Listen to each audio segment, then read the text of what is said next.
Maut dari Hutan Rangkong. Bagian 2. Krurk. Suara bergemeretak keras terdengar ketika tulang-tulang tangan pemilik pondok itu hancur berantakan. Seakan-akan tangan itu terbuat dari tahu. Laki-laki berkulit coklat itu seketika menjerit memilukan, seiring gerakan meremas tangan nenek berambut panjang.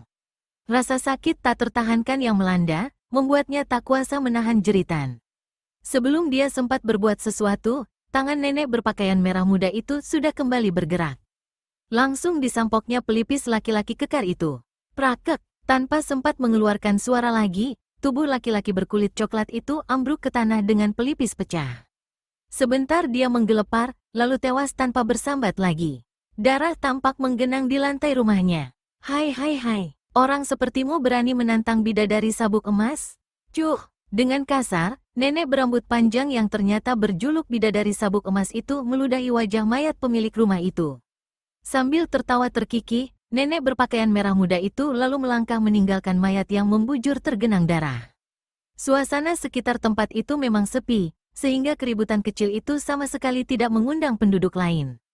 Apalagi, rumah penduduk yang malang itu terpisah jauh dari rumah penduduk lainnya. Hai, kembali bidadari sabuk emas tertawa terkikih ketika langkah kakinya berhenti di depan sebuah pintu rumah yang tertutup rapat.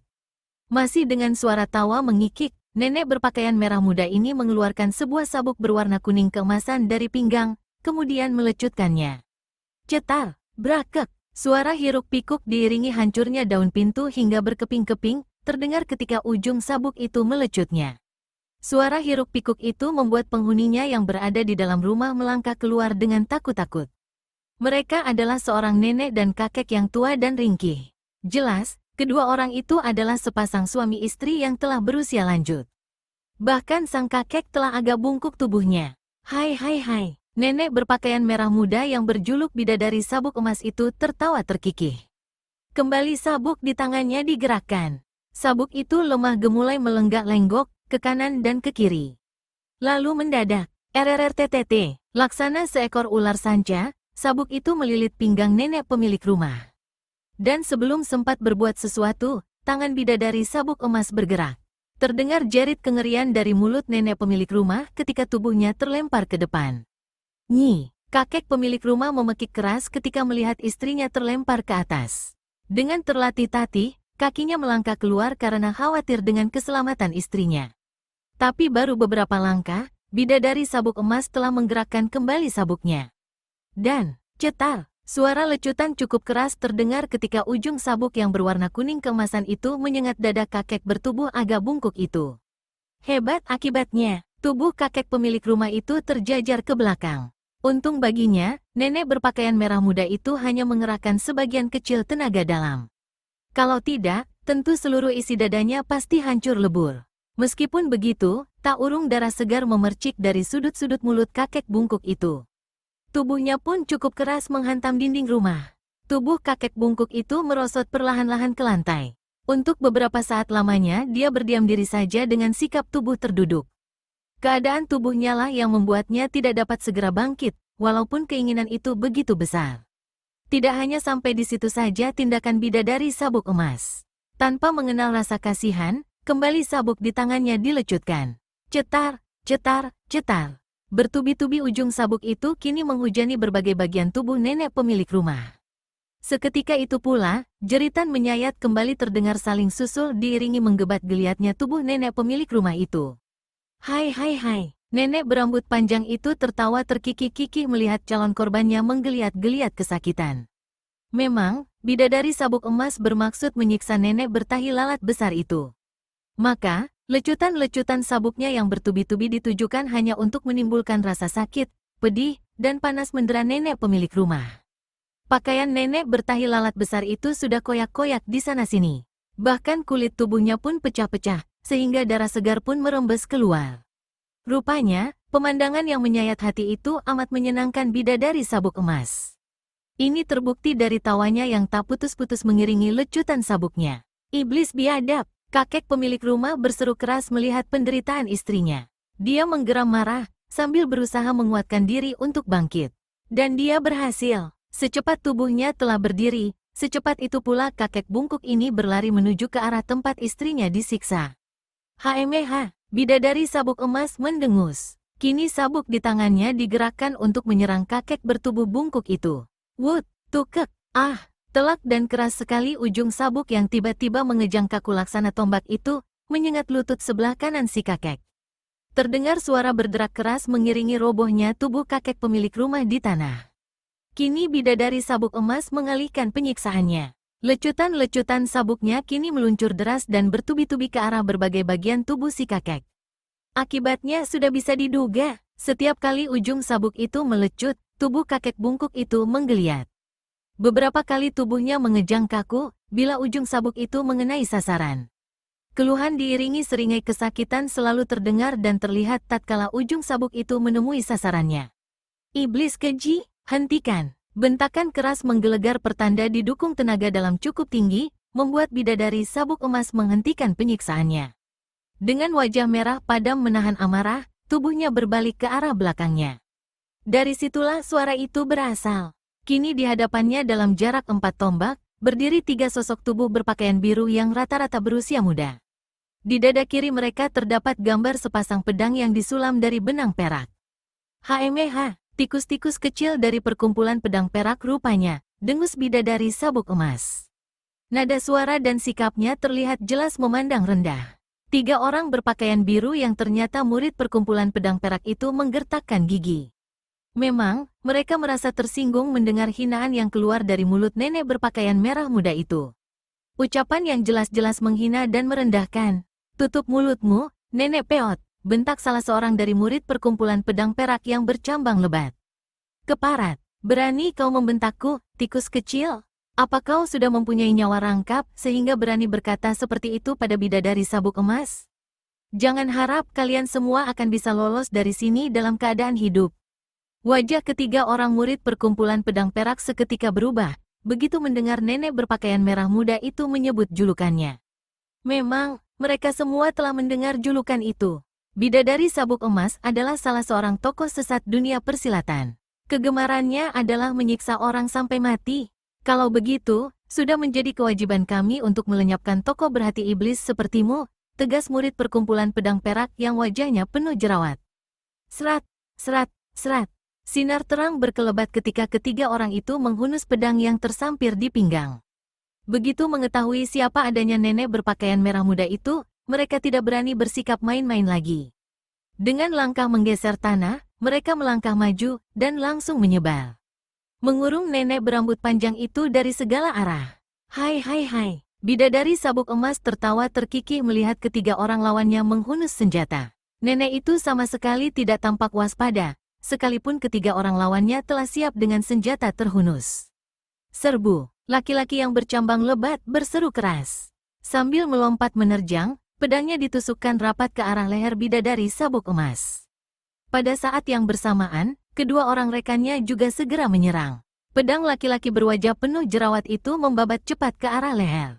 Sementara rekan yang satunya lagi menusukkan pedangnya ke arah punggung. Suara angin mencicit mengiringi tibanya serangan itu. Dari serangan ini saja, bisa diketahui kalau ketiga orang berpakaian biru ini bukan tokoh sembarangan. Memang di perkumpulan pedang perak, ketiga orang ini memiliki tingkat kepandaian sedikit di bawah murid-murid kepala. Padahal, perkumpulan pedang perak adalah sebuah perkumpulan aliran putih yang besar. Tingkat kepandaian ketuanya dikabarkan tidak di bawah tingkat datuk-datuk dunia persilatan. Jadi, bisa diperkirakan, kelihayan ketiga orang ini. Bidadari sabuk emas pun menyadari hal itu. Maka, dia tidak berani menerima serangan lawan dengan tubuhnya. Cepat laksana kilat, kakinya menjejak tanah. Sesaat kemudian, tubuhnya melayang ke atas. Hasilnya, semua serangan itu hanya menyambar tempat kosong, jauh di bawah kakinya. Tidak hanya itu saja yang dilakukan nenek berambut panjang itu. Tatkala tubuhnya berada di udara, sabuk di tangannya mematuk ke arah ubun-ubun laki-laki bercambang lebat. Namun laki-laki bercambang lebat tidak gugup melihat hal ini. Dia memang sudah bersiap siaga untuk menghadapi serangan mendadak, begitu diketahui kalau lawannya adalah tokoh sesat yang menggiriskan. Buru-buru tubuhnya dilempar ke belakang. Cetar, ledakan keras seperti ada halilintar menyambar, terdengar ketika sabuk itu melecut tempat kosong. Kedua orang rekan laki-laki bercambang lebat tidak tinggal diam, begitu melihat rekannya didesak bidadari sabuk emas. Bergegas mereka bergerak membantu, menghujani lawan dengan serangan-serangan maut. Sehingga, bidadari sabuk emas terpaksa menghentikan desakannya pada laki-laki bercambang lebat. Pertarungan sengit pun tidak bisa dihindari lagi. Bidadari sabuk emas yang memang sudah berniat membunuh ketiga murid perkumpulan pedang perak, tidak tanggung-tanggung lagi menyerang. Kedua belah pihak pun mengerahkan seluruh kemampuan masing-masing. Sebenarnya kalau dibuat perbandingan, kepandaian masing-masing murid perkumpulan pedang perak itu masih amat jauh di bawah bidadari sabuk emas. Tapi karena ketiga orang ini maju bersama-sama, tambahan lagi ketiganya mampu bekerja sama, untuk beberapa saat lamanya pertarungan berjalan seimbang.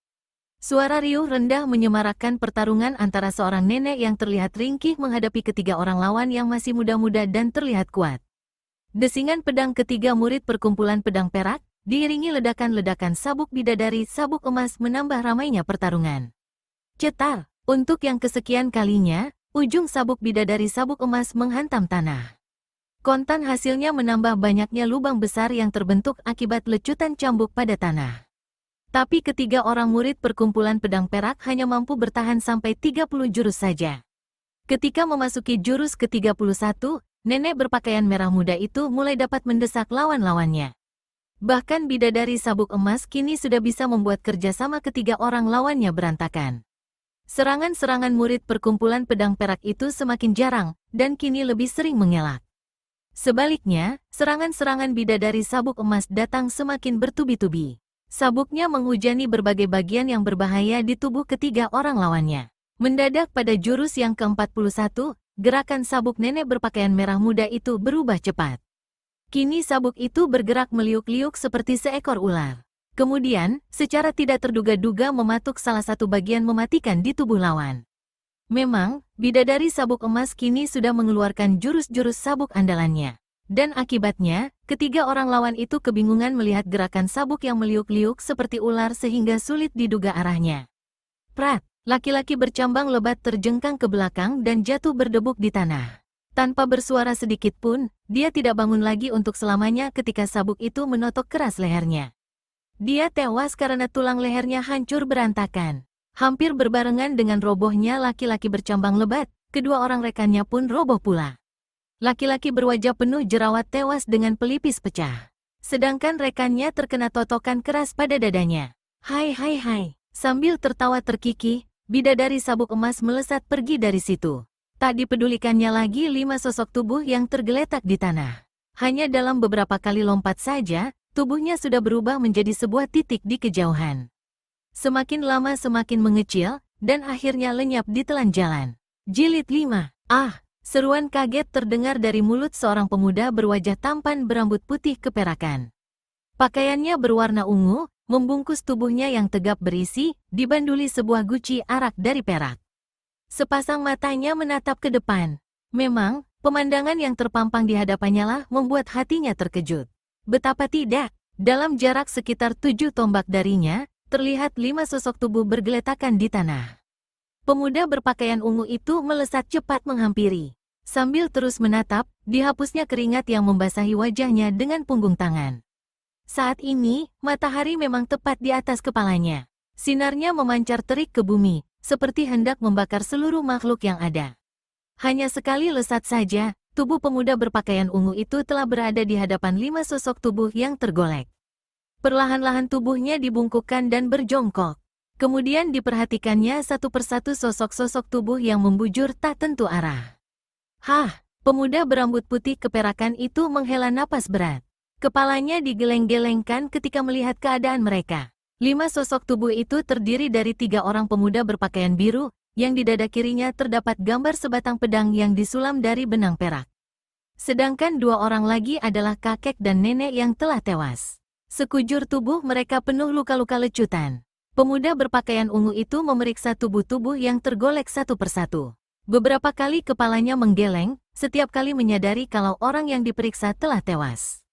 Tapi pada saat memeriksa sosok tubuh yang berpakaian biru, wajah pemuda berambut putih keperakan ini berseri. Ada denyut halus di pergelangan tangan pemuda berkulit putih itu. Ternyata dia masih hidup. Pemuda berambut putih keperakan itu tahu kalau nyawa pemuda berkulit putih ini tidak bisa diselamatkan lagi. Memang, luka pada dadanya terlampau parah.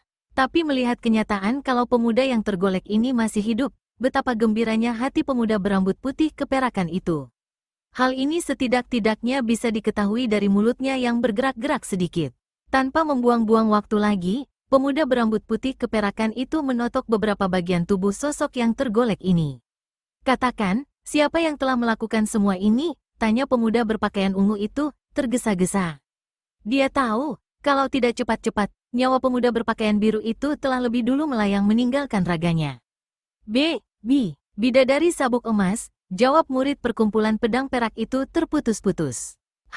Bidadari sabuk emas, ulang pemuda berambut putih keperakan itu seraya mengernyitkan dahi. Memang, dia belum pernah mendengar julukan itu, karena baru pertama kali tiba di daerah ini. Kami diutus ketua kami dari perkumpulan pedang perak untuk mencari pencuri kitab pusaka perkumpulan kami. Kitab itu berisi ilmu yang terlarang untuk dipelajari. Ilmu tangan racun pasir merah. Dan, sebelum berhasil menyelesaikan ucapannya, kepala murid perkumpulan pedang perak itu telah lebih dulu terkulai. Nyawanya telah melayang meninggalkan raganya. Seraya menghembuskan napas berat, pemuda berambut putih keperakan itu bangkit berdiri. Kini masalah itu telah sedikit dimengerti. Rupanya ketiga orang gagah itu diutus gurunya untuk mencari pencuri kitab pusaka perkumpulan mereka. Tapi, mereka semua tewas di tangan bidadari sabuk emas. Tokoh itukah yang mencurinya? Tanyanya dalam hati. Pembunuh keparat, rasakan pembalasanku. Tiba-tiba terdengar bentakan nyaring diiringi suara desing tajam yang menyakitkan telinga. Seketika pemuda berpakaian ungu itu menghentikan jalan pikirannya. Apalagi tatkala terasa ada desir angin tajam yang meluruk cepat ke arahnya. Suaranya mendecit, seperti ada puluhan ekor tikus mencicit. Buru-buru pemuda berambut putih keperakan ini melakukan lompatan harimau. Tubuhnya melambung ke depan setinggi setengah tombak, lalu mendarat di tanah bertumpu dengan kedua tangannya. Sesaat kemudian, tubuhnya bergulingan di tanah beberapa kali, lalu berdiri tegak menghadap orang yang membokongnya. Pemuda berpakaian ungu itu menatap ke arah seorang gadis berwajah cantik jelita dan berpakaian biru. Matanya merayapi tiga sosok mayat murid perkumpulan pedang perak. Raut wajah maupun sinar matanya menyiratkan kemarahan hebat. Begitu melihat pakaian gadis itu, pemuda berambut putih keperakan ini jadi cemas juga. Hatinya khawatir kalau gadis itu adalah rekan tiga orang murid perkumpulan pedang perak yang tewas. Dan menilik dari makian yang tadi sempat didengarnya, bisa diterka kalau gadis itu menuduhnya sebagai pelaku pembantaian ini. Kekhawatiran pemuda berambut putih keperakan itu ternyata terbukti. Setelah memperhatikan mayat-mayat itu beberapa saat lamanya, perhatian gadis berpakaian biru ini beralih ke arah pemuda berpakaian ungu. Dan memang, pada dada sebelah kiri pakaiannya terdapat gambar sebatang pedang yang disulam dari benang perak. Jelas, gadis ini adalah kawan tiga mayat pemuda itu. Diam-diam, pemuda berpakaian ungu ini harus mengakui kalau wajah gadis berpakaian biru itu amat cantik laksana bidadari. Rambutnya yang hitam, halus, dan dikepang dua semakin memperjelas kecantikannya. Meskipun tengah marah, kecantikannya sama sekali tidak berkurang. Bahkan justru lebih terlihat menarik. Kulit wajahnya tampak memerah seperti tomat masak. Sementara, sepasang matanya yang bersinar-sinar, tampak semakin nyata keindahannya sewaktu melotot. Jangan harap bisa lolos dari tanganku, pembunuh keji, desis gadis berambut kepang itu tajam. Ada ancaman maut yang tersembunyi di dalam ucapannya. Setelah berkata demikian, gadis itu langsung melompat menerjang. Pedang di tangannya menusuk cepat ke arah leher. Suara mengaung keras terdengar seiring tibanya serangan. Jelas, serangan itu mengandung pengerahan tenaga dalam kuat. Pemuda berambut putih keperakan itu seketika terperanjat. Sungguh tidak disangka kalau tenaga dalam gadis itu demikian kuat. Suara mengaung keras yang mengiringi serangan pedang itulah yang membuktikannya. Meskipun begitu, pemuda berpakaian ungu ini bersikap tenang. Walaupun agak bergegas, buru-buru kaki kirinya melangkah ke samping kiri seraya mendoyongkan tubuh, sehingga tusukan pedang itu hanya mengenai tempat kosong, lewat sekitar setengah jengkal di sebelah kanan lehernya. Luar biasa, hampir pemuda berambut putih keperakan ini tidak percaya dengan apa yang dilihatnya. Begitu serangan berhasil dielakkan, pedang gadis berpakaian biru itu melingkar melewati atas kepalanya. Kemudian, dari samping kanan membabat cepat ke arah leher. Pemuda berpakaian ungu itu tidak punya pilihan lain lagi. Segera kedua kakinya dijejakkan ke tanah, sesaat kemudian melempar tubuhnya ke belakang. Wong! Suara mengaung keras terdengar begitu babatan pedang lewat di bawah kaki pemuda berambut putih keperakan itu. Sebenarnya bukan hanya pemuda berambut putih keperakan itu saja yang terkejut melihat kehebatan lawan. Gadis berpakaian biru ini pun begitu terperanjat melihat serangannya bisa dihindari pemuda di hadapannya. Padahal, datangnya serangan begitu tiba-tiba. Lagi pula, lawan tengah dalam keadaan tidak menguntungkan. Dari sini saja, dia sudah bisa memperkirakan kalau lawannya bukan orang sembarangan. Tapi gadis berpakaian biru ini tidak membiarkan benaknya dipenuhi pikiran itu. Tanpa membuang-buang waktu lagi, tubuhnya segera melompat mengejar pemuda berambut putih keperakan yang masih berada di udara. Pedang di tangannya meluncur deras mengeluarkan suara mengaung keras. Pemuda berpakaian ungu itu terkejut bukan main. Serangan susulan yang dilakukan lawan datang begitu tiba-tiba. Tidak ada lagi kesempatan baginya untuk mengelak. Apalagi tubuhnya tengah berada di udara. Segera dijumput guci araknya yang tersampir di punggung, kemudian disorongkan ke arah pedang yang tengah meluncur deras ke dada. Klang! Suara berdentang nyaris terdengar begitu kedua benda yang berbeda jenis itu berbenturan. Hup! Gadis berpakaian biru mendaratkan kedua kakinya di tanah. Sekujur tangannya yang menggenggam pedang terasa bergetar hebat hampir lumpuh. Jelas, tenaga dalam lawan masih di atasnya. Nisanak, tunggu sebentar. Kau salah paham. Aku Arya Buana. Aku sama sekali tidak tahu menahu dengan pembunuhan ini, cegah pemuda berambut putih keperakan yang memang tidak lain Arya Buana alias Dewa Arak, begitu kedua kakinya mendarat di tanah. Tangan kanannya pun langsung dijulurkan ke depan. Tidak usah berbasa-basi, pengecut. Aku, Ranti, bukan termasuk orang yang suka berbasa-basi. Bersiaplah menerima pembalasanku. Setelah berkata demikian, gadis berpakaian biru yang ternyata bernama Ranti kembali menyerang. Mau tak mau, Arya meladeninya. Tentu saja Dewa Arak tidak sudi mati secara sia-sia. Menghadapi orang selihai Ranti tanpa melakukan perlawanan adalah suatu perbuatan bodoh. Bukan tidak mungkin dirinya akan tewas di tangan lawannya ini. Maka tanpa ragu-ragu lagi, guci araknya segera dituang ke dalam mulutnya. Gluk, gluk, gluk. Terdengar suara tegukan ketika cairan arak melewati tenggorokannya. Sesaat kemudian, tubuh pemuda berambut putih keperakan itu mulai limbung ketika hawa hangat yang semula merayapi perut naik ke atas kepalanya. Arya kini sudah siap menggunakan ilmu andalannya, ilmu belalang sakti. Pertarungan tidak bisa dihindari lagi. Kemarahan gadis berpakaian biru itu rupanya memang sudah tidak bisa dicegah lagi. Diserangnya Dewa Arak selalu dengan bertubi-tubi ke bagian-bagian tubuh yang mematikan. Diam-diam Arya merasa kagum melihat kepandaian yang dimiliki gadis berambut kepang ini. Serangan-serangan pedangnya datang susul menyusul laksana gelombang laut. Suara mengaung keras mengiringi setiap kibasan pedang itu. Jelas kalau Ranti memiliki ilmu pedang yang patut diperhitungkan. Tapi yang dihadapinya kali ini adalah Dewa Arak. Seorang tokoh yang walaupun masih muda, tapi mengukir nama besar dalam rimba persilatan. Dengan jurus 8 langkah belalang, yang aneh, pemuda berambut putih keperakan itu tidak mengalami kesulitan untuk menghindari setiap serangan yang dilancarkan Ranti. Ranti menggertakkan gigi tatkala mengetahui semua serangannya mudah sekali dilakukan lawan. Bahkan dengan gerakan aneh, yang lebih mirip orang mabuk. Jurus demi jurus berlalu cepat. Dan memang, kedua orang yang bertarung itu memiliki ilmu meringankan tubuh yang tinggi. Tak terasa, 40 jurus telah berlalu.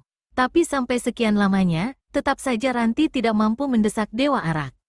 Padahal, seluruh kemampuan yang dimilikinya telah dikerahkan. Hal ini membuat Ranti geram bukan kepalang. Padahal di perkumpulan pedang perak, dialah satu-satunya murid yang kepandaiannya telah mencapai tingkat tertinggi. Bahkan hanya berada sedikit di bawah sang ketua sendiri. Kini kepandaian yang telah dilatihnya secara susah payah, sama sekali tidak berarti ketika menghadapi pemuda berambut putih keperakan ini. Lalu, bagaimana bila bertemu tokoh-tokoh dunia persilatan?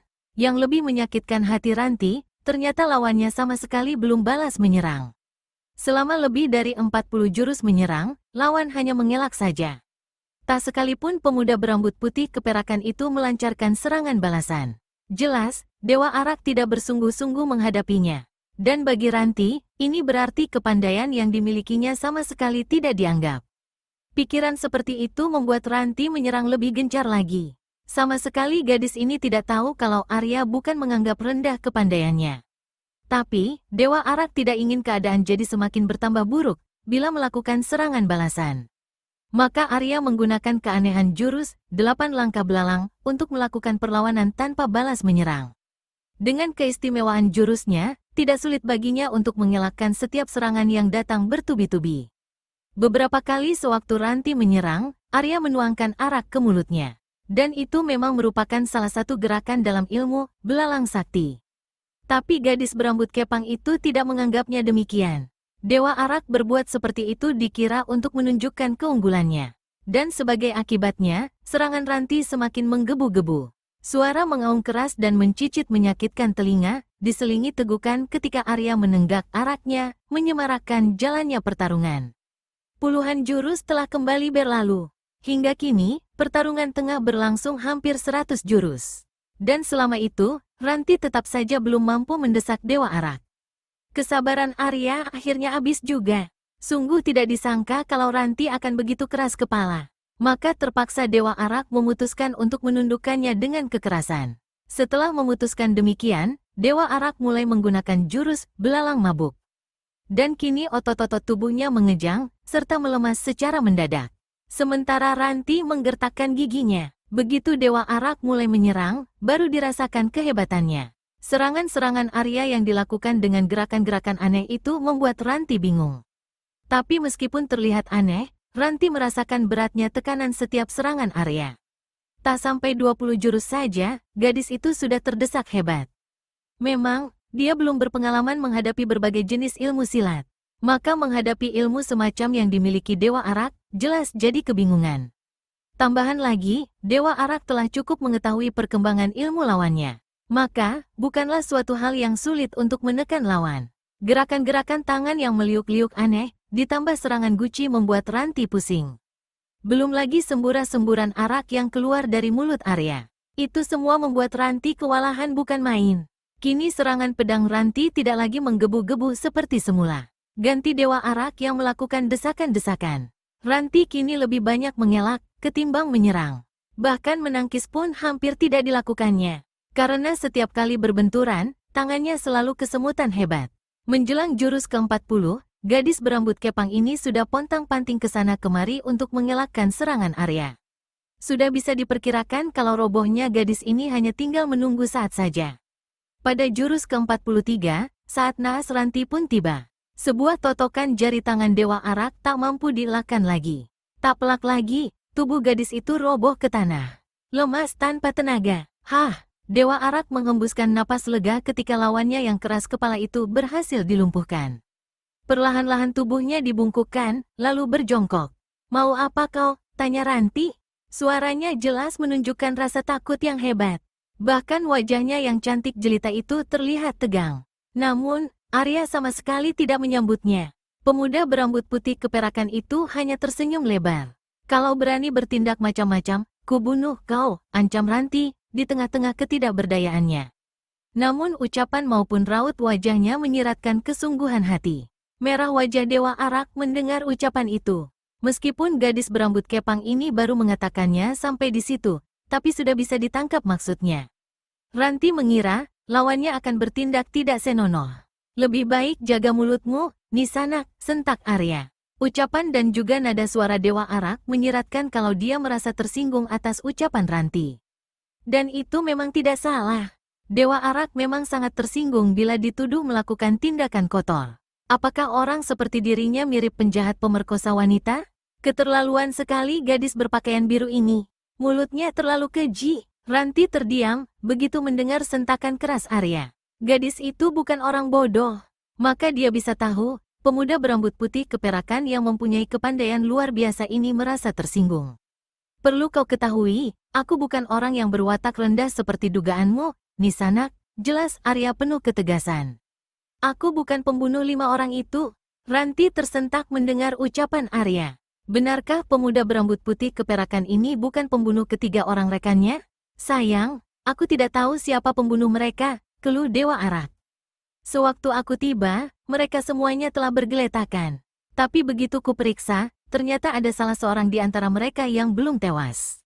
Untungnya dia sempat memberitahuku lebih dahulu, siapa orang yang telah melakukan semua ini." Wajah Ranti berubah, begitu mendengar penegasan Dewa Arak. Siapa orang yang telah melakukannya, Tanya Ranti, mulai lembut suaranya. Kini gadis itu mulai meragu kalau pelaku pembunuhan itu adalah Dewa Arak. Meskipun begitu, tetap saja perasaan curiga masih berkecamuk dalam hatinya. Dia masih belum percaya sepenuhnya terhadap pemuda di depannya. Kalau tidak salah, pelaku pembunuhan itu adalah Bidadari Sabuk Emas. Bidadari Sabuk Emas. Benar, Dewa Arak menganggukkan kepala. Itulah julukan yang kudengar dari mulut orang yang tadi masih hidup, jelas Dewa Arak sambil menudingkan telunjuk tangan kanannya ke arah murid perkumpulan pedang perak yang berkulit putih. Pantas saja, setelah kitab itu dicuri, Bidadari Sabuk Emas juga menyatroni perkumpulan kami. Rupanya, dia juga berminat pada kitab itu. Dan begitu tahu kalau kitab itu telah dicuri, dia pun membunuhi murid-murid perkumpulan pedang perak, jelas Ranti. Dugaan Ranti sebenarnya ada benarnya. Sewaktu Bidadari Sabuk Emas membunuh kakek dan nenek penduduk desa Rangkong, kebetulan memang ada 3 orang murid perkumpulan pedang perak. Dan alasan membunuh suami istri lanjut usia itu, sebenarnya hanya kekesalan Bidadari Sabuk Emas, karena kitab tangan racun pasir merah telah dicuri. Kekesalan itu kemudian dilampiaskan pada penduduk tak berdosa. Melihat pembantaian itu, maka tentu saja 3 orang murid perkumpulan pedang perak tidak membiarkan begitu saja.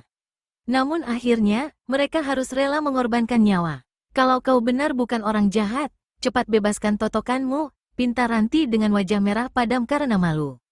Dewa Arak tersenyum lebar. Aku berjanji akan menggunakan totokan itu, dengan syarat. Apa syaratnya? Selak Ranti dengan perasaan geram ditahan. Perasaan curiga kembali muncul di hati gadis itu. Dan sudah bersiap-siap mengucapkan makian, apabila pemuda berambut putih keperakan itu mengajukan syarat yang kurang ajar. Kau tidak lagi menyerang membabi buta seperti tadi, jawab Arya kalem. Plong, lega hati gadis berambut kepang itu mendengar jawaban Dewa Arak. Diam-diam, Ranti memaki dirinya sendiri. Mengapa dia terlalu menyangka buruk terhadap pemuda berambut putih keperakan itu? Apakah karena rambutnya yang mengerikan? Mendapat dugaan seperti itu, membuat Ranti berpikir. Apa yang menyebabkan rambut pemuda di hadapannya ini jadi seperti itu? Kalau karena pengalaman, bisa dibayangkan betapa mengerikannya pengalaman itu. Ataukah karena pukulan batin yang hebat, sehingga membuat rambutnya jadi berwarna seperti itu? Berbagai macam pertanyaan terus bergayut di dalam hati Ranti. Bagaimana, Ranti? Tanya Arya begitu gadis itu malah terdiam. Jelas ada sesuatu yang dipikirkannya. Atau, tengah mempertimbangkan syarat yang diajukannya? Enggak, baik, aku bersedia, jawab Ranti agak terbata-bata. Dalam hati, Ranti memaki dirinya sendiri. Mengapa dirinya begitu bodoh, sehingga sampai melamun di depan Dewa Arak? Dan karena sibuk memaki dirinya sendiri, Ranti sampai tidak memperhatikan kalau Arya telah memanggilnya dengan namanya. Betul, tanya Arya lagi memastikan. Pemuda berambut putih keperakan itu memang kurang percaya atas jawaban yang diberikan Ranti. Apalagi gadis berpakaian biru itu sepertinya ragu-ragu menjawabnya. Kontan wajah gadis berambut kepang itu memerah. Kau kira, aku orang macam apa? Aku bukan orang yang suka menjilat ludah sendiri, tegas Ranti. Dewa Arak terperanjat mendengar ucapan berapi-api gadis itu. Sungguh tidak disangka kalau Ranti memiliki sifat yang demikian keras. Mirip Melati, kekasihnya. Lalu, di manakah Melati kini? Teringat akan Melati, rindu Dewa Arak kembali menyeruak. Maaf, sahut Arya buru-buru. Bukannya aku tidak percaya, tapi aku tidak ingin mandi keringat apabila kau nanti mengamuk lagi. Mau tak mau, Ranti merasa geli mendengar ucapan Arya. Tapi dengan sekuat tenaga, perasaan geli itu ditahannya. Sehingga pada wajahnya yang cantik, sama sekali tidak tampak tersirat perasaan apa-apa. Sehabis berkata demikian, Dewa Arak segera mengulurkan tangan dan bergerak menepuk. Seketika Ranti telah bebas dari pengaruh totokan. Gadis berpakaian biru itu segera bangkit berdiri. Kini rasa percayanya semakin besar, bahwa Dewa Arak bukan pelaku pembunuhan terhadap ketiga orang murid perkumpulan pedang perak. Jelas, kalau pemuda itu tidak bermaksud jahat padanya. Kini dia mengerti, mengapa sampai puluhan jurus lamanya pemuda berambut putih keperakan ini sama sekali tidak melawannya. Meskipun begitu, Ranti tetap tidak meninggalkan kewaspadaannya. Kecurigaannya pada Dewa Arak masih terselip di hatinya.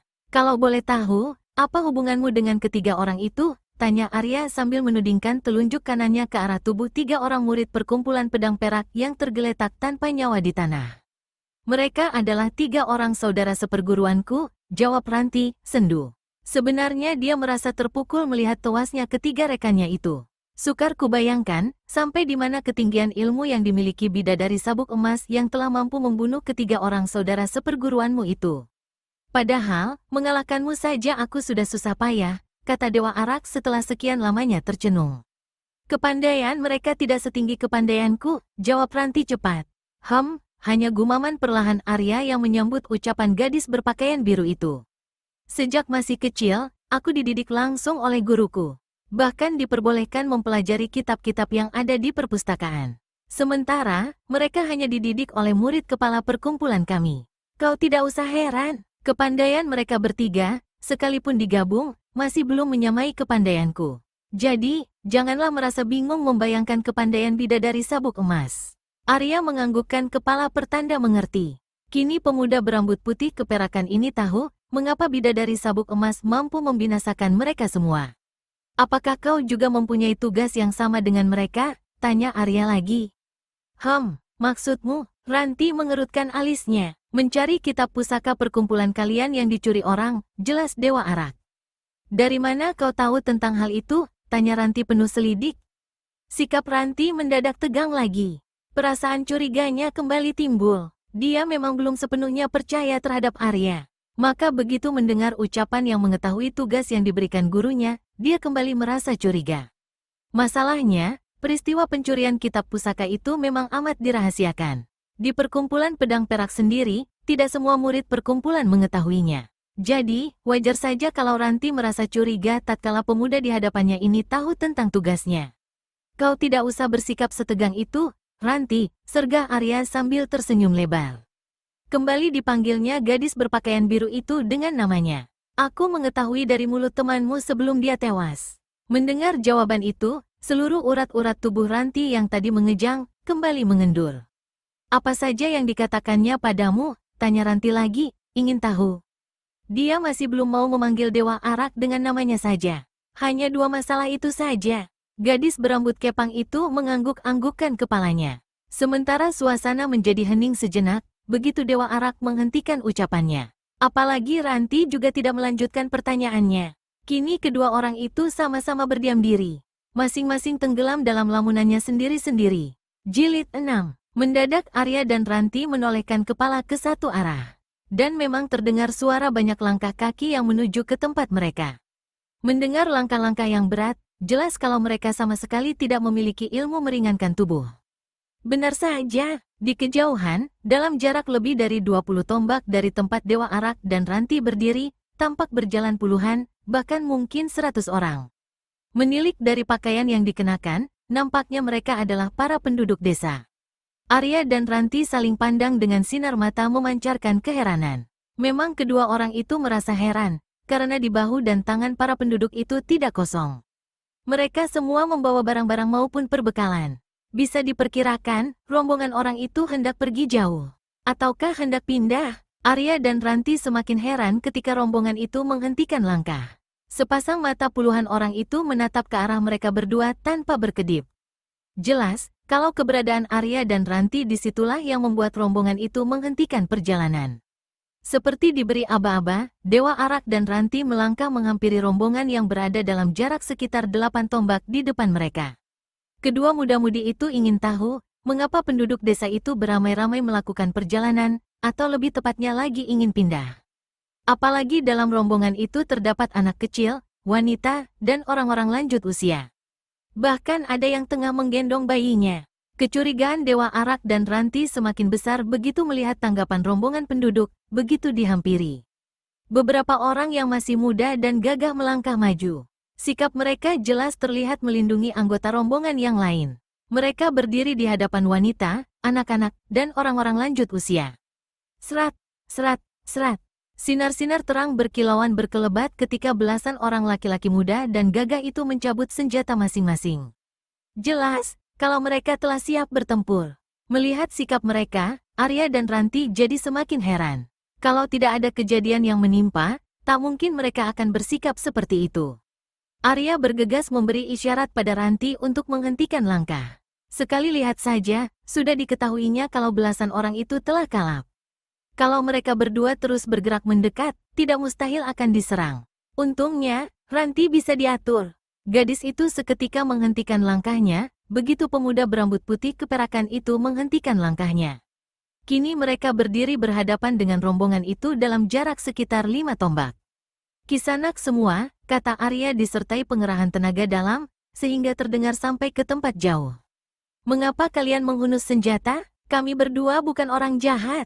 Seorang laki-laki berkumis tebal dan berpakaian abu-abu, dan berusia sekitar 45 tahun melangkah maju beberapa langkah. Jelas, dia adalah pemimpin rombongan itu. Dan memang, dia adalah kepala desa. Laki-laki berkumis tebal itu tak lain adalah Kisaketi, kepala desa Rangkong. Sementara rombongan yang berada di belakangnya adalah penduduk desa Rangkong. Di antara mereka ada pula Eyang Balungelaga. Ternyata dia ikut juga mengungsi. Memang kakek ini hanya memiliki ilmu pengobatan dan ilmu meringankan tubuh yang cukup tinggi. Sementara ilmu silat dan tenaga dalam hanya dikuasai sekadarnya saja. Tidak usah berbasa-basi, anak muda, sambut Kisaketi. Datar dan dingin suaranya. Kami bukan anak kecil yang mudah dibodohi. Bukti mayat-mayat yang berada di belakang kalian telah menunjukkan semuanya. Sambil berkata demikian, laki-laki berpakaian abu-abu ini menudingkan telunjuknya ke arah mayat murid-murid perkumpulan pedang perak dan sepasang suami istri yang telah berusia lanjut. Mendengar ucapan ini, Arya terdiam. Disadari kalau kenyataan yang terlihat telah menyudutkan mereka berdua. Sesaat lamanya dia tercenung bingung. Benaknya berputar keras mencari bantahan untuk menolak tuduhan yang dilontarkan Kisaketi. Bagaimana, anak muda? Tanya kepala desa Rangkong yang merasa telah menang. Masih mau mungkir lagi? Bicaralah semaumu. Tapi perlu kau ketahui, kami sama sekali tidak akan terpengaruh. Semua ucapan yang keluar dari mulutmu, tak ubahnya dengan angin busuk yang keluar dari lubang pantatmu. Keras dan tajam sekali ucapan Kisaketi, sehingga wajah Dewa Arak sampai merah padam karenanya. Tapi walaupun kemarahan yang hebat melanda hatinya, Arya berusaha menahan diri. Dia tahu, laki-laki berkumis tebal ini salah paham. Dan kalau dihadapi dengan kemarahan pula, keadaan jadi semakin berlarut-larut. Pemuda berambut putih keperakan ini menarik napas dalam-dalam, lalu menghembuskannya kuat-kuat untuk menenangkan perasaannya yang mulai bergolak. Berbeda dengan Arya, Ranti sama sekali tidak mampu menahan kesabarannya mendengar ucapan itu. Meskipun sebenarnya makian tadi ditujukan pada Dewa Arak, tapi tak urung gadis ini jadi tersinggung juga. Karena, mau tak mau hinaan itu tidak hanya ditujukan pada Arya, tapi juga padanya. Mulutmu kotor sekali, tua bangka, desis Ranti tajam. Sepasang mata gadis itu menyorotkan ancaman. Terdengar suara berkerotokan keras ketika seluruh tenaga dalam gadis ini menyebar ke seluruh tubuh. Semua urat saraf dan ototnya pun mengejang keras. Sabar, Ranti, bujuk Arya sambil menoleh ke arah gadis berkepang itu. Dalam menghadapi setiap persoalan, jangan tempatkan perasaan di depan. Tempatkanlah di belakang. Pikiran sehatlah yang harus ditempatkan di depan. Hati boleh panas, tapi kepala mesti dingin, agar tetap dapat berpikir jernih. Tahu mana yang salah, dan yang benar. Bagai bara api yang disiram air es, amarah Ranti langsung menguap. Apa yang dikatakan pemuda berambut putih keperakan itu memang mengandung kebenaran yang tidak dibantah lagi. Kontan percayanya pada Arya semakin menebal. Seiring semakin menebalnya rasa percayanya pada pemuda berambut putih keperakan itu, rasa curiganya pun semakin menyusut. Dewa Arak benar-benar seorang pemuda yang berpikiran seperti orang tua. Bijaksana, tidak hanya menuruti hawa nafsu semata-mata. HMH, Kisaketi mendengus mendengar ucapan Arya. Memang, dia juga mendengar ucapan yang ditujukan pada gadis itu. Pemuda berpakaian ungu itu memang cukup keras bicaranya. Tidak cukup hanya dengan dengusan dan raut wajah yang mengejek, laki-laki berpakaian abu-abu ini terus menyambung dengan ucapannya.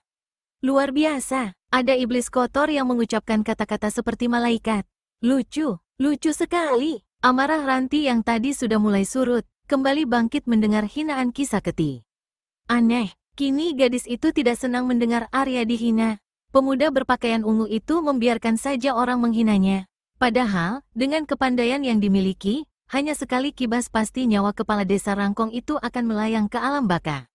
Tapi, Arya tidak melakukannya. Bahkan Dewa Arak menelan mentah-mentah saja semua hinaan itu. Ternyata bukan hanya Ranti saja yang menjadi bangkit amarahnya. Dewa Arak pun demikian pula. Kisaketi sudah terlalu menghinanya. Tapi meskipun begitu, dia masih mencoba bersabar. Pasti ada alasan kuat sehingga membuat laki-laki berkumis tebal itu bersikap demikian. Lagi-lagi Arya menarik napas dalam-dalam dan menghembuskannya kuat-kuat untuk meredakan amarah yang menyesakkan dada. Ranti tahu, Arya berbuat seperti itu untuk meredakan amarahnya. Maka, dia pun ikut-ikutan bertindak serupa. Dan memang setelah berkali-kali hal itu dilakukan, amarahnya mulai turun kembali. Cara itu ternyata manjur juga. Apakah amarah itu keluar bersama dengan keluarnya napas yang dihembuskan? Ranti sama sekali tidak tahu. Berbeda dengan sebelumnya, kini Ranti sama sekali tidak berani bertindak lancang. Dia tahu, dirinya belum tentu bisa menahan amarah. Maka diputuskan untuk menyerahkan saja masalah itu pada Dewa Arak. Kau boleh memakiku apa saja, Ki, kata Arya datar, tapi dengan suara bergetar. Dari sini saja sudah bisa diterka kalau Dewa Arak dilanda amarah. Sehingga walaupun bisa menahannya, tapi tetap saja tidak bisa mengatur suaranya. Yang jelas, kami bukan pelaku pembunuhan itu, sambung Dewa Arak. Arya menghentikan ucapannya sejenak, untuk meredakan napasnya yang memburu. Ternyata dalam keadaan dikuasai amarah, deru napasnya jadi seperti orang habis berlari jauh. Perlu kau ketahui, Ki, sambung Dewa Arak lagi, kami sendiri tengah mencari pelaku pembunuhan ini, karena 3 di antara 5 orang itu adalah saudara seperguruan kami. Meskipun ucapan Arya ada bohongnya, tapi Ranti sama sekali tidak menyela. Dia tahu, kalau ucapan itu Arya mewakili dirinya pula. Maka pemuda berambut putih keperakan itu terpaksa berbohong dengan mengatakan 3 orang murid perkumpulan pedang perak sebagai saudara seperguruannya. Hanya senyum mengejek dan pandang mata penuh penghinaan yang menyambut ucapan Dewa Arak. Dan itu tidak hanya dilakukan Kisaketi saja, tapi semua penduduk yang berada di belakangnya. Kalau kau masih tidak percaya, perhatikan saja pakaian yang dikenakan sahabatku ini. Sambil berkata demikian, Arya menudingkan telunjuknya ke arah Ranti. Mau tak mau, Kisaketi dan rombongan penduduk itu mengarahkan perhatian ke arah yang sama. Dan memang, pakaian yang dikenakan gadis berambut kepang itu ternyata sama dengan pakaian 3 orang yang tergolek di tanah. Apa susahnya memalsukan pakaian seperti itu, iblis keji? Tirta ikut angkat suara. Kalau kami ingin membunuh kalian semua, sama mudahnya dengan membuang ludah ke tanah. Ranti yang sudah memutuskan untuk tidak ikut campur, jadi tak tahan juga. Mengapa kalian tidak lakukan? Tantang Kisaketi tak kalah keras. Karena kami bukan pembunuhnya, Ki, sahut Arya, cepat. Pemuda berambut putih keperakan itu khawatir, Ranti akan meluap amarahnya. Keparat, Ranti menggeram. Dan begitu ucapannya selesai, kedua tangannya dihentakkan ke samping. Wut! Hembusan angin keras meluruk dari kedua tangan yang dihentakkan itu, dan blar, suara keras terdengar begitu tanah yang terkena pukulan jarak jauh itu terbongkar. Debu seketika mengepul tinggi ke udara. Dan begitu kumpulan debu itu sirna, terbentuk sebuah lubang yang cukup untuk mengubur mayat 5 orang sekaligus. Semula Arya terkejut, begitu melihat Ranti terlihat seperti akan melakukan sesuatu, dan sudah bersiap-siap mencegah. Tapi begitu dilihatnya sasaran yang dituju gadis berpakaian biru itu, gerakannya cepat ditahan. Kisaketi dan seluruh rombongan penduduk desa Rangkong terbelalak melihat hal itu. Tanpa sadar, mereka semua melangkah mundur 2 langkah. Seketika ciut hati mereka melihat hasil tindakan gadis berpakaian biru itu. Apakah tubuh kalian lebih keras daripada itu? Ejek Ranti keras. Ketahuilah, hanya 4 kali kulepaskan pukulan seperti itu, kalian semua sudah tewas dengan tubuh hancur lebur. Apalagi kawanku ini, kepandaiannya jauh berada di atasku. Mungkin hanya sekali hentakan tangan, kalian semua sudah tewas dengan seluruh tubuh tercerai-berai. Jilid 7. Tidak terdengar lagi adanya sambutan dari mulut para penduduk desa Rangkong. Bahkan Kisaketi pun kali ini tidak mengucapkan sepatah kata pun. Laki-laki berpakaian abu-abu ini memang terkejut bukan main melihat pertunjukan yang terjadi di hadapannya. Apa yang dikatakan kawanku itu benar, Ki, sambung Dewa Arak. Kalau kami ingin membunuh, sama mudahnya dengan membuang ludah ke tanah. Tapi kami bukan orang seperti itu. Justru kami tengah mencari orang yang telah melakukan pembunuhan terhadap kawan kami. Percayalah, Ki, kami bukan orang jahat. Kali ini tidak ada alasan bagi Kisaketi untuk tidak percaya. Telah terlihat bukti kehebatan gadis berpakaian biru. Ngeri juga membayangkan, bagaimana seandainya pukulan itu diarahkan pada mereka semua. Belum lagi kalau yang melakukannya adalah pemuda berambut putih keperakan itu. Bukankah gadis berambut kepang itu mengatakan kalau kawannya memiliki kepandaian jauh di atasnya? Maafkan, kami telah salah menduga, anak muda, ucap kepala desa Rangkong terbata-bata. Maklum, kami telah berkali-kali dilanda musibah. Sehingga, maklumlah kalau kami mencurigai kalian berdua. Apalagi, kalian berada di antara mayat-mayat itu. Sambil berkata demikian, Kisah Keti menudingkan telunjuk ke arah mayat-mayat yang tergolek di belakang Dewa Arak dan Ranti. Tampak kalau tangan laki-laki berkumis tebal itu menggigil, karena jelas tengah dilanda perasaan ngeri yang amat sangat. Meskipun merasa geli melihat hal itu, Dewa Arak mampu menutupinya sehingga tidak tampak pada raut wajahnya. Raut wajah pemuda berambut putih keperakan itu tetap tenang, tidak tampak adanya gambaran perasaan apapun. Namun tidak demikian halnya dengan Ranti. Gadis berpakaian biru itu merasa geli bukan main. Betapapun telah diusahakan untuk tidak menamparkannya, tapi tetap saja tidak mampu. Mulutnya yang berbentuk indah itu mengembangkan senyum. Itulah sebabnya kepalanya ditundukkan, sehingga senyuman itu tidak terlihat. Kalau boleh kami tahu, apa yang terjadi di desamu, Ki? Dan mengapa kalian semua pergi berbondong-bondong begini? Apakah kalian semua hendak mengungsi? Tanya Arya sambil mengedarkan pandangan ke arah rombongan penduduk yang berdiri belakang Kisah Keti. Hah, laki-laki berpakaian abu-abu itu tidak langsung menjawab pertanyaan Arya. Kisah Keti lebih dulu menghela napas berat, seperti hendak membuang masalah yang memberatkan dadanya. Desa kami telah dilanda musibah, anak muda, tutur kepala desa Rangkong itu pelan. Kemudian secara gamblang diceritakannya pada Dewa Arak, akan apa yang terjadi di desanya. Arya mendengarkannya penuh perhatian. Sama sekali cerita kepala desa Rangkong itu tidak diselaknya. Beberapa kali dahinya berkernyit, begitu mendengar cerita demi cerita yang keluar dari mulut Kisah Keti. Begitulah ceritanya, anak muda, kata laki-laki berpakaian abu-abu ini menutup ceritanya. Sehingga, mau tak mau kami terpaksa mengungsi kalau tidak ingin mati konyol. Padahal, sebenarnya kami merasa berat hati untuk meninggalkan tempat tinggal kami. Bisa kau ceritakan, bagaimana keadaan tubuh penduduk yang keracunan air sungai itu, Ki? Ranti yang diam-diam mendengarkan cerita Kisah Keti buru-buru bertanya. Nada suaranya terdengar tegang, setegang raut wajahnya. Kisah Keti mengernyitkan alisnya mendengar nada tegang, baik dalam suara maupun raut wajah gadis berpakaian biru itu. Memang kepala desa Rangkong itu merasa heran juga. Semula, Arya pun merasa heran ketika Ranti menanyakan hal itu. Tapi ketika teringat kalau gadis berpakaian biru ini tengah mencari jejak orang yang telah membawa lari kitab pusaka perkumpulannya, dia tidak merasa heran lagi.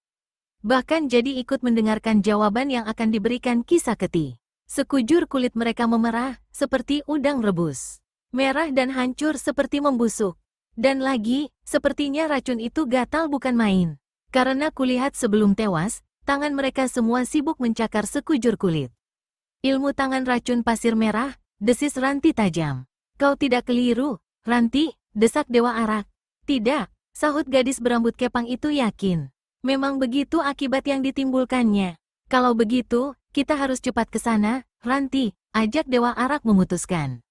Sebelum malapetaka ini menjalar ke desa-desa sekitar. Kau benar, Arya, untuk pertama kalinya, gadis berpakaian biru ini memanggil nama pemuda berambut putih keperakan itu. Tapi karena perasaan tegang yang melanda, baik Dewa Arak maupun Ranti sama sekali tidak memperhatikan perubahan panggilan itu. Ki, kami akan pergi untuk mencari mereka. Tolong kuburkan mayat-mayat itu. Tanpa menunggu jawaban kepala desa Rangkong, Dewa Arak dan Ranti melesat meninggalkan tempat itu. Tujuan mereka sudah jelas, hutan Rangkong. Dewa Arak dan Ranti berlari cepat mengerahkan ilmu meringankan tubuh yang dimiliki untuk tiba di hutan Rangkong secepatnya. Berkat ilmu meringankan tubuh yang telah mencapai tingkat tinggi, Dewa Arak tidak begitu kesulitan mengimbangi lari Ranti. Bahkan kalau mau, akan mampu melewatinya. Dalam waktu tak lama, hutan Rangkong kini telah tampak di depan mata. Tanpa mengurangi kecepatan sedikit pun, Arya dan Ranti terus berlari. Dan sesaat kemudian, mereka telah memasuki mulut hutan Rangkong. Sesampainya di sini, Dewa Arak dan Ranti menghentikan larinya. Mereka lalu melangkah perlahan-lahan seraya mengedarkan pandang ke sekeliling. Sekujur otot dan urat saraf di tubuh sepasang muda-mudi itu menegang waspada, bersiap untuk menghadapi segala kemungkinan. Selangkah demi selangkah Dewa Arak dan Ranti semakin jauh masuk ke dalam hutan. Dan selama itu, tidak tampak adanya sesuatu yang mencurigakan. Padahal, telah tak terhitung lagi semak-semak dan pepohonan yang disibak dalam usaha menemukan tokoh yang telah menimbulkan kekacauan itu. Kau dengar suara itu, Ranti? Tanya Dewa Arak ketika samar-samar telinganya menangkap adanya suara. Ranti menggelengkan kepala. Apakah kau mendengarnya? Arya mengangguk. Arahnya dari sebelah sana, sahut Dewa Arak sambil menudingkan telunjuknya ke arah timur. Kalau begitu, mari kita ke sana.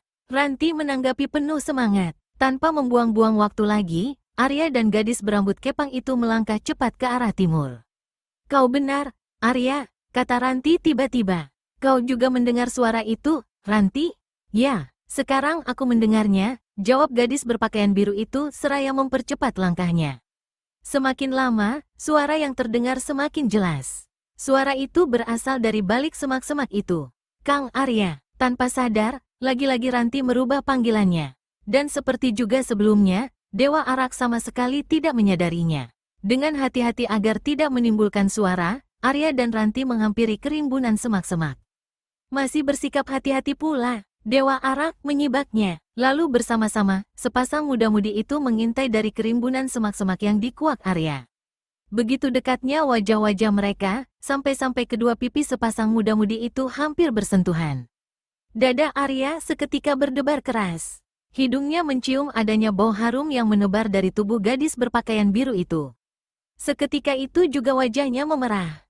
Terus terang, ada keinginan yang mendorongnya untuk memeluk tubuh Ranti. Dan itu wajar saja, karena Arya adalah seorang pemuda yang masih berdarah panas. Perasaan yang bergolak akibat pipinya bersentuhan dengan pipi gadis berambut kepang itu membuat pikiran Arya buntu. Hampir-hampir pembicaraan dua sosok tubuh di balik semak-semak yang tengah berdiri berhadapan dalam jarak sekitar 2 tombak tidak bisa ditangkapnya. Sekarang, jangan harap kau akan bisa mengalahkanku lagi, bidadari sabuk emas, teriak seorang laki-laki bertubuh tinggi besar berpakaian serba hitam dan bercambang bauk lebat. Sebuah topi berbentuk setengah tempurung kelapa bertengger di atas kepalanya. Arya dan Ranti yang mendengar julukan yang disebut kakek tinggi besar itu merasa geli bercampur heran. Mengapa orang setua nenek itu berjuluk bidadari? Sama sekali keduanya tidak tahu kalau julukan itu didapat waktu nenek itu masih muda dan cantik jelita. Hahaha, jangan besar kepala karena telah berhasil mempelajari ilmu curian itu, Raja Iblis baju hitam, sambut nenek berpakaian merah muda dan berambut panjang yang memang bidadari sabuk emas. Akan kubuktikan kalau dalam pertemuan kali ini, akulah yang akan memenangkan pertarungan. Dan, kau terpaksa harus berlatih keras lagi. Akan kau lihat sendiri buktinya, bidadari sabuk emas. Kita buktikan, siapa di antara kita yang patut bergelar datuk. Setelah berkata demikian, laki-laki tinggi besar itu sudah siap untuk bergebrak. Tapi, tunggu dulu, Raja Iblis. Bidadari sabuk emas menjulurkan kedua tangannya ke depan. Aku mendengar ada suara aneh. Jangan-jangan, ada orang yang tengah mengintai kita. Raja Iblis baju hitam pun menghentikan gerakannya. Kepalanya pun ditolehkan ke arah yang sama dengan pandangan bidadari sabuk emas. Dia memang tidak mendengar suara apapun, karena tadi tengah berteriak-teriak. Melihat kedua tokoh sesat itu telah mengetahui tempat persembunyian mereka, mau tak mau Dewa Arak keluar dari tempat persembunyiannya. Kemudian dihampirinya kedua tokoh sesat yang berdiri diam menunggu. Ranti pun terpaksa mengikuti. Diam-diam gadis berpakaian biru itu merasa heran, mengapa Arya sampai mengeluarkan suara napas menderu yang membuat tempat persembunyian mereka diketahui. Memang, deru napas Dewa Araklah yang membuat persembunyian mereka diketahui. Kau kenal kedua tokoh itu, Ranti? Tanya Arya pelan untuk menutup perasaan malunya. Diam-diam dia memaki dirinya sendiri, mengapa sampai bisa terpengaruh. Kenal sih, tidak, tapi guruku telah menceritakan siapa adanya mereka, jawab gadis berambut kepang itu. Mereka adalah datuk-datuk dunia persilatan. Tapi sekitar 2 tahun yang lalu, Raja Iblis baju hitam menghilang dari dunia persilatan, dan tidak terdengar beritanya lagi. Orang mengira dia telah mati. Rupanya dia mengasingkan diri untuk memperdalam ilmunya, karena telah dikalahkan bidadari sabuk emas. Bahkan sampai-sampai mencuri kitab pusaka perkumpulanmu, tambah Dewa Arak. Ranti hanya menganggukkan kepala pertanda membenarkan ucapan Dewa Arak. Bagaimana dia bisa masuk ke perkumpulanmu dan mencuri kitab? Tanya Arya sambil terus melangkah menghampiri kedua tokoh sesat itu dengan sikap waspada. Menerobos masuk ke dalam perkumpulan dengan menewaskan beberapa orang penjaga, tanpa ada seorang pun yang tahu, keluh Ranti. Baru pada pagi harinya, kami semua mengetahuinya. Maka guru cepat-cepat memerintahkan untuk mencari pencuri itu. Hai hai hai, Dewa Arak rupanya telah menjadi pengintai hina? Bidadari sabuk emas langsung mengejek. Nenek ini memang telah lama mendengar semua tentang Arya. Baik mengenai ciri-cirinya maupun sepak terjangnya. Maka bisa langsung ditebak tepat siapa pemuda berambut putih keperakan itu. Dewa Arak, hampir berbareng Ranti dan Raja Iblis Baju Hitam menggumamkan nama itu sama-sama dengan nada keterkejutan.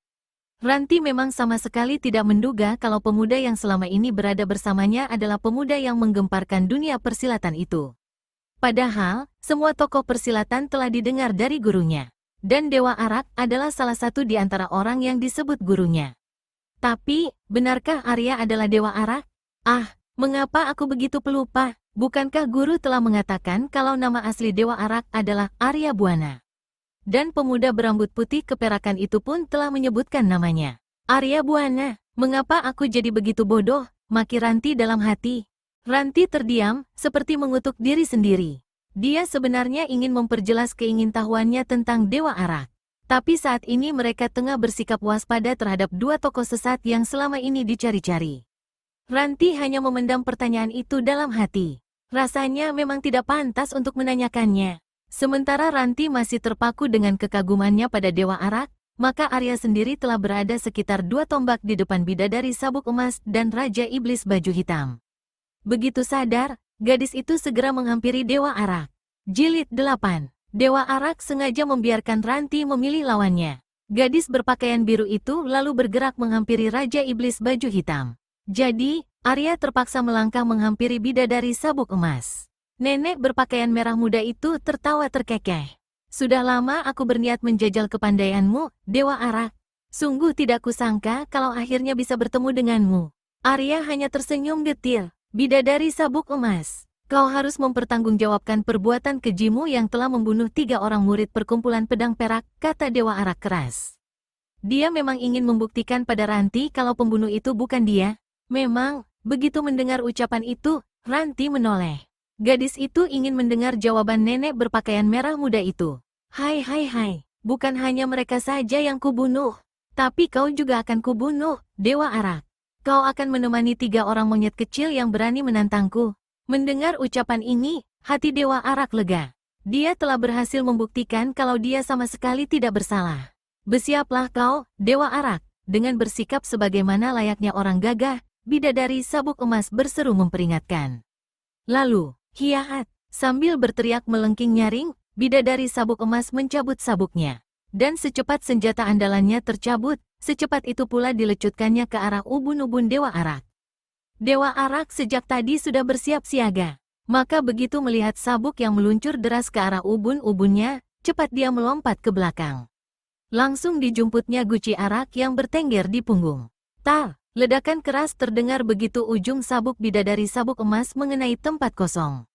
Pada saat yang sama ketika kedua kakinya hinggap di tanah, Dewa Arak menuangkan arak ke dalam mulutnya. Gluk, gluk, gluk. Suara tegukan yang cukup nyaring terdengar ketika arak itu melewati tenggorokan Dewa Arak. Seketika itu juga ada hawa hangat yang berputar di dalam perut Arya, kemudian merayap naik ke atas kepala. Sekejap saja, kedua kaki Dewa Arak pun oleng. Di saat itulah, serangan sabuk nenek berambut panjang ini kembali menyambar ke arah Dewa Arak. Tapi dengan jurus 8 langkah belalang, pemuda berambut putih keperakan itu berhasil mengelakkannya. Sesaat kemudian, keduanya sudah terlibat dalam sebuah pertarungan sengit dan menarik. Kedua gerakan itu sama-sama meliuk-liuk. Baik gerakan sabuk bidadari sabuk emas, maupun gerakan Dewa Arak yang sempoyongan ke sana kemari dalam penggunaan ilmu belalang sakti. Sementara itu, Ranti telah berdiri berhadapan dengan Raja Iblis Baju Hitam. Jadi, rupanya kau yang telah mencuri kitab pusaka perkumpulan kami, Raja Iblis, desah Ranti penuh geram. Hahaha, kalau benar begitu, kau mau apa, bocah, sahut Raja Iblis Baju Hitam kalem. Nada suaranya terdengar meremehkan sekali. Membunuhmu. Setelah berkata demikian, Ranti langsung mencabut pedangnya. Dan secepat pedang itu tercabut, secepat itu pula dibabatkan cepat ke arah leher. Ngong! Suara mengaung keras terdengar mengiringi tibanya serangan pedang itu. Raja Iblis Baju Hitam terperanjat melihat hal ini. Sungguh tidak disangka kalau serangan gadis berpakaian biru itu begitu dahsyat. Suara mengaum keras yang mengiringi tibanya serangan telah menunjukkan kekuatan tenaga dalam yang terkandung di dalamnya. Maka laki-laki berpakaian hitam ini tidak berani bertindak main-main. Cepat-cepat tubuhnya direndahkan. Dan, wus, pedang ranti menyambar lewat di atas kepalanya, hanya berjarak setengah jengkal. Rambut dan sekujur pakaian yang dikenakan Raja Iblis baju hitam ini sampai berkibar keras. Dari sini saja sudah bisa diperkirakan betapa kuatnya tenaga dalam yang terkandung dalam serangan itu. Serangan gadis berambut kepang ini ternyata tidak hanya sampai di situ saja. Begitu babatannya berhasil dielakkan, kaki kanannya langsung mencuat ke arah perut. Dan karena sikap tubuh laki-laki bercambang bau lebat itu tengah menunduk, serangan kaki itu jadi mengancam dada. Wut, deru angin keras mengiringi tibanya serangan ranti. Raja Iblis baju hitam terperanjat. Tokoh sesat yang menggiriskan ini memang tidak menyangka kalau serangan susulan lawan akan datang begitu cepat. Maka tanpa membuang-buang waktu lagi, tubuhnya dilempar ke belakang. Lalu, dia bersalto beberapa kali di udara, dan mendarat beberapa tombak dari tempatnya semula. Ranti sama sekali tidak memberi lawan kesempatan. Begitu lawan melempar tubuh ke belakang, tubuhnya segera melesat memburu. Pedang di tangannya meluncur cepat ke arah lawan, diiringi suara mengaum menggetarkan jantung. Berbahaya sekali serangan yang dilancarkan gadis berpakaian biru itu. Apalagi, saat itu tubuh Raja Iblis baju hitam tengah berada di udara. Meskipun begitu, tidak percuma laki-laki berpakaian hitam ini menjadi seorang datuk sesat. Di saat yang berbahaya ini, serangan itu masih sanggup dielakkan. Tubuhnya menggeliat di udara, sehingga serangan itu tidak mengenai sasaran. Berbareng hinggapnya kedua kaki ranti di tanah, Raja Iblis baju hitam pun mendaratkan kakinya pula di tanah. Dan secepat kedua pihak berada di tanah, secepat itu pula saling menyerang dahsyat. Pertarungan sengit dan mati-matian pun terjadi. Di arena lain, Dewa Arak pun tengah berjuang keras menaklukkan lawannya. Ilmu, belalang sakti, miliknya dikeluarkan sampai ke tingkat akhir. Kedua tangannya, guci, dan juga semburan-semburan araknya dikeluarkan. Beberapa kali sambil mengelakkan serangan lawan, Dewa Arak menenggak araknya. Suara tegukan pun kembali terdengar di sela-sela ledakan sabuk bidadari sabuk emas. Memang, pertarungan yang berlangsung antara Dewa Arak dan bidadari sabuk emas berlangsung seru dan menarik. Perempuan tua itu memang telah mendengar kelihayan lawannya. Maka sudah sejak semula senjata andalannya dikeluarkan. Bahkan langsung menyerang dengan mengeluarkan seluruh kemampuan yang dimiliki. Karena kedua belah pihak sama-sama memiliki ilmu meringankan tubuh yang tinggi, pertarungan yang terjadi pun berlangsung cepat. Yang tampak hanyalah kelebatan bayangan kemerahan dan ungu, yang terkadang saling belit. Tapi, tak jarang pula saling pisah. Di antara kelebatan cahaya ungu dan merah, tampak meliuk-liuk sabuk yang berwarna kuning keemasan. Memang luar biasa permainan sabuk nenek berpakaian merah muda itu. Terkadang sabuk itu melecut mengeluarkan ledakan nyaring seperti gelegar halilintar, tapi tak jarang pula menegang kaku seperti sebatang tombak dan meluncur cepat ke arah berbagai bagian tubuh Dewa Arak. Bahkan tak kalah seringnya pula sabuk itu meliuk-liuk laksana seekor ular, sehingga sukar diterka kemana arah yang dituju. Perubahan permainan sabuk itulah yang merepotkan Dewa Arak. Sehingga sampai puluhan jurus berlangsung, lawannya belum mampu didesak. Perubahan permainan sabuk itu berlangsung secara tiba-tiba dan tak terduga sehingga menyulitkannya. Dan inilah yang membuat Arya kewalahan menghadapinya. Bukan hanya Arya saja yang merasa penasaran. Bidadari sabuk emas pun dilanda perasaan yang sama. Seluruh kemampuannya dalam memainkan sabuk telah dikerahkan, tapi tetap saja tidak satupun serangannya yang berhasil mengenai tubuh lawan. Jangankan mengenai, mendesak pun tidak mampu. Tak terasa puluhan jurus telah berlalu. Kini pertarungan telah menginjak jurus ke-100. Tapi sampai selama itu, pertarungan masih berlangsung seimbang. Tidak nampak ada tanda-tanda siapa yang akan keluar sebagai pemenang. Wood, pada jurus yang ke-127, untuk yang kesekian kalinya sabuk di tangan bidadari sabuk emas meliuk-liuk. Kemudian secara tidak terduga-duga, menotok ke arah pelipis seperti ular mematuk. Cepat gerakan sabuk itu, tapi masih lebih cepat lagi gerakan Dewa Arak. Pemuda berambut putih keperakan itu memiringkan kepalanya, sehingga patukan sabuk itu mengenai tempat kosong. Dan, pruruh, Arya menyemburkan arak yang sejak tadi berada dalam mulutnya. Seketika itu juga, butiran-butiran arak itu meluncur cepat ke arah bidadari sabuk emas. Nenek berpakaian merah muda itu terkejut bukan main mendapat serangan yang tidak disangka-sangka. Tak terpikir olehnya akan serangan itu, karena Arya tidak terlihat meminum araknya. Sama sekali tidak disangka kalau Arya memang sengaja menyimpannya. Dengan agak gugup, bidadari sabuk emas menundukkan kepalanya. Meskipun begitu, dia berhasil pula menyelamatkan diri. Dia tahu, arak yang disemburkan Dewa Arak tidak bisa dibuat main-main. Semburannya tak ubahnya luncuran panah. Bila terkena kulit, pasti akan luka-luka. Bahkan bila terkena mata, pasti akan hancur. Dan nenek berambut panjang ini sama sekali tidak menyangka kalau serangan itu hanya pancingan saja. Tap, ujung sabuk itu berhasil ditangkap Dewa Arak, dan pemuda itu langsung membetotnya. Ah, bidadari sabuk emas menjerit kaget ketika tubuhnya tertarik ke depan dan melayang di udara. Perempuan tua itu memang tidak menyangka kalau Dewa Arak mampu menangkap sabuknya. Dewa Arak sengaja melakukannya untuk mengalihkan perhatian nenek itu dari sabuknya. Dan mendadak, tap, ujung sabuk itu telah berhasil ditangkap Dewa Arak, yang langsung membetotnya begitu sabuk itu telah dicengkeramnya. Ah, bidadari sabuk emas menjerit kaget ketika tubuhnya tertarik ke depan dan melayang di udara. Perempuan tua itu memang tidak bersiap menghadapinya. Dan di saat tubuh nenek berpakaian merah muda itu tengah berada di udara, Arya melepaskan pegangan tangannya. Dan dengan gerakan sukar diikuti mata, gucinya disampirkan kembali di punggung. Dan secepat guci itu tersampir, secepat itu pula Arya menghentakkan kedua tangannya ke depan. Inilah jurus pukulan belalang. Wus, angin keras berhawa panas menyengat meluncur ke arah tubuh bidadari sabuk emas. Seketika nenek berpakaian merah muda itu terperanjat dan berusaha mengelak sebisa-bisanya. Tapi, bres, jeritan menyayat keluar dari mulut nenek berambut panjang itu, tatkala angin pukulan Dewa Arak menghantam, telak dan keras dadanya. Seketika itu juga, tubuh bidadari sabuk emas terlempar jauh ke belakang. Nenek berambut panjang ini gagal menyelamatkan diri. Keadaan tubuhnya yang tengah berada di udara menyulitkannya untuk mengelak.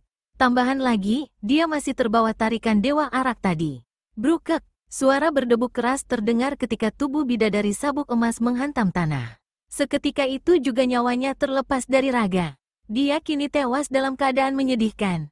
Sekujur tubuhnya hangus terbakar. Samar-samar tercium bau sangit daging terbakar. Sementara itu, jerit kematian bidadari sabuk emas membuat Raja Iblis baju hitam terperanjat. Seketika itu juga perhatiannya terpecah. Padahal bagi seorang tokoh tingkat tinggi yang tengah bertarung, kelengahan lawan betapapun kecilnya adalah sebuah kesempatan untuk memasukkan serangan. Apalagi pertarungan antara Raja Iblis baju hitam dan Ranti memang berjalan seimbang sejak tadi. Maka ketika laki-laki berpakaian hitam itu lengah, pedang di tangan Ranti meluncur cepat ke arah dadanya. Dan, kap, pedang Ranti menghunjam dalam di perut laki-laki berpakaian hitam itu hingga tembus ke punggung. Kontan darah segar muncrat dari bagian tubuh yang terluka. Ranti segera mencabut pedangnya, maka darah segar kembali berhamburan dari bagian tubuh yang terluka. Dan bukan hanya itu saja yang dilakukannya. Kakinya pun menendang cepat ke arah dada Raja Iblis baju hitam. Dis, suara berderak keras terdengar ketika tulang-tulang dada laki-laki berbaju hitam itu hancur berantakan. Seketika nyawanya pun melayang seiring melayangnya tubuhnya ke belakang. Ranti bergegas menghampiri mayat Raja Iblis baju hitam. Segera disobeknya bagian baju tokoh sesat itu.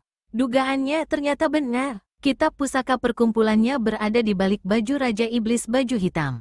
Gadis berpakaian biru ini tersenyum gembira. Semua jerih payahnya ternyata tidak sia-sia. Diperhatikannya kitab yang bertuliskan ilmu tangan racun pasir merah, dengan pandang mata berbinar-binar. Kemudian kepalanya menoleh untuk memberitahu Dewa Arak. Tapi tidak ada seorang pun yang dijumpainya di situ. Suasana di sekeliling tempat itu sepi-sepi saja. Walau Ranti telah mengedarkan pandangan ke sekeliling, tetap saja bayangan tubuh Dewa Arak tidak terlihat. Karuan saja hal ini membuat Ranti merasa cemas bukan main.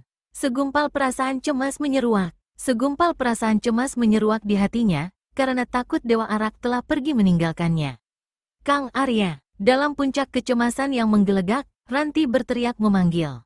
Tak tanggung-tanggung lagi, seluruh tenaga dalamnya dikerahkan sewaktu memanggil. Akibatnya sudah bisa diduga, suara keras yang memekakkan telinga terdengar mengoyak kesunyian hutan rangkong. Ranti menunggu sesaat, tapi sampai jemu menanti, orang yang diharapkan tidak juga kunjung datang. Hanya gema suaranya yang bersahut-sahutan menyambut panggilannya. Kang Arya, Ranti memanggil lagi dengan suara lebih keras, tapi tetap saja orang yang dipanggilnya tak kunjung datang. Baru saja hendak memanggil lagi, gadis berpakaian biru ini segera mengurungkan niatnya. Pandangannya tertumbuk pada sebuah benda yang terpacak di pohon. Benda itu adalah selembar kain yang menempel di batang pohon, karena ditusuk sebatang ranting kecil. Jelas membutuhkan tenaga dalam tinggi untuk membuat ranting kecil yang lemah itu mampu menembus batang pohon yang demikian keras. Ranti segera menghampiri, dan seperti yang sudah diduga, ada deretan huruf-huruf yang tertera di atasnya. Dengan agak tergesa-gesa, dibacanya huruf-huruf itu. Ranti, aku ikut merasa gembira, karena kau telah berhasil menunaikan tugas yang diberikan gurumu. Aku pergi dulu, kelak kita akan bertemu kembali. Ranti segera mencampakkan ranting itu, dan meremas kain yang bertuliskan pesan Arya hingga hancur luluh. Kemudian sekali menggerakkan kaki, tubuhnya telah melesat pergi dari situ. Sementara di kejauhan, Dewa Arak tengah melangkah perlahan-lahan dengan perasaan lega. Kembali sebuah tugas menentang kejahatan telah berhasil diselesaikannya dengan baik.